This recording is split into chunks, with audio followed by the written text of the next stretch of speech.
तमाम कयासों को विराम देते हुए समाजवादी पार्टी के राष्ट्रीय अध्यक्ष अखिलेश यादव ने अपने चचेरे भाई धर्मेंद्र यादव को मैदान में उतारकर पत्ते खोल दिए हैं। इससे साफ हो गया कि यहां की लड़ाई कांटे की टक्कर की और बढ़ चली है। उपचुनाव में धर्मेंद्र लगभग 8,500 से जीत करने वाले निरहुआ को भाजपा पहले ही मैदान में उतार चुकी है।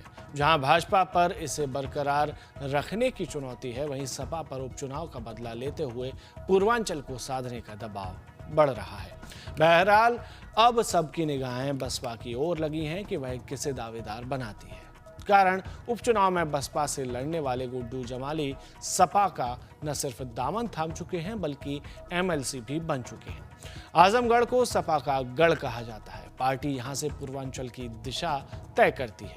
ऐसे में पार्टी से सैफई परिवार के किसी सदस्य के चुनावी जंग में उतरने के कयास लगाए जा रहे थे।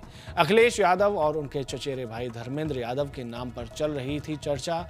इसी बीच समाजवादी पार्टी ने धर्मेंद्र यादव को प्रत्याशी घोषित कर तस्वीर एकदम साफ कर दी है।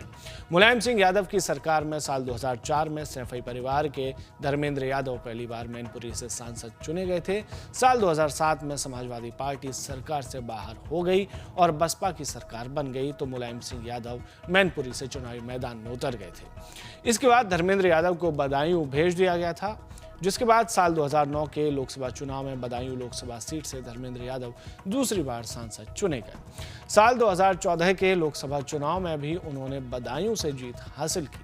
साल 2019 में यहां से बीजेपी ने स्वामी प्रसाद मौर्य की बेटी डॉक्टर संघमित्रा मौर्य को चुनावी मैदान में उतारा था और धर्मेंद्र यादव को हार का सामना करना पड़ा था। 2014 में मोदी लहर में भी आजमगढ़ सीट पर नेताजी यानी कि मुलायम सिंह यादव ने जीत दर्ज की थी। 2019 में समाजवादी पार्टी के राष्ट्रीय अध्यक्ष अखिलेश यादव ने इस सीट पर जीत दर्ज कर सपा के किले को बरकरार रखा। विधानसभा चुनाव के बाद अखिलेश यादव ने आजमगढ़ सीट को छोड़ दिया था। अखिलेश की छोड़ी गई इस सीट पर सपा ने धर्मेंद्र यादव को 2022 में आजमगढ़ लोकसभा उपचुनाव में उतारा, मगर इस चुनाव में धर्मेंद्र यादव को हार का सामना करना पड़ा। बीजेपी से दिनेश लाल यादव ने लगभग 8,000 वोटों से इस सीट पर जीत दर्ज की थी। तब बसपा से गुड्डू जमाली भी इस सीट पर चुनावी मैदान में थे और मुकाबला त्रिकोणीय था। ऐसा माना जाता है कि गुड्डू जमाली की ओर से मुस्लिम वोटों में जबरदस्त सेंधमारी किए जाने से ही धर्मेंद्र यादव को यहां से हार कर वापस जाना पड़ा था। अब इस सीट को मजबूत करने के लिए समाजवादी पार्टी ने बसपा के गुड्डू जमाली को अपने पाले में कर लिया है। बसपा की ओर से सबकी निगाहें इसी सीट पर लगी हुई हैं।